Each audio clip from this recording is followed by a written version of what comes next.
game. Like, that's a different skill. That's something that takes years to develop. How do you feel like he's coming along in that kind of task? That's what he naturally does. And so for him, his instincts and physical attributes allow that. We can literally put him on 1 through 5, and he can be comfortable guarding everybody. But I wouldn't say he erased him, Jason. Slow start, obviously, but had 14 in that third, kind of got going, and we had to go after him a little bit. But, made it tough on him for sure. And we know we can kind of tag team people with him and Dylan and some of our Tari when he comes off the bench and guys like that. But being in the starting lineup now gives us way more versatility defensively, and he got to take on those matchups to be one of the better players in the league. You mentioned some guys feeling disrespected by matchups sometimes.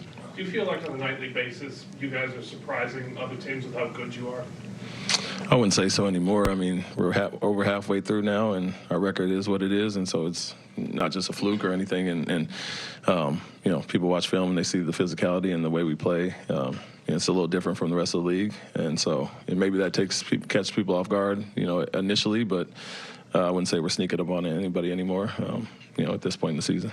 Was that the most hype that you've seen your players at the Final Buzzer?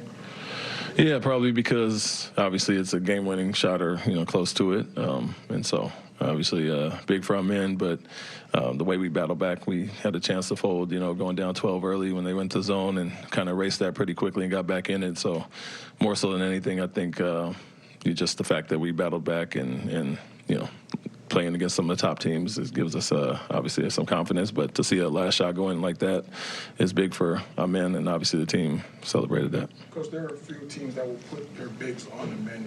In games like this, is it a conscious thing to put the ball in his hands to exploit that slower matchup? Yeah, it's both. I think they do that, and obviously I coached a guy like Ben Simmons where people did that to try to take away the paint.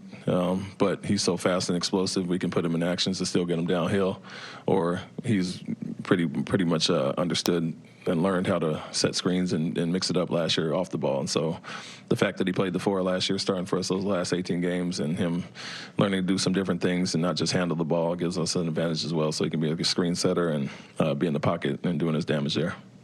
Thanks, Coach. Thank you.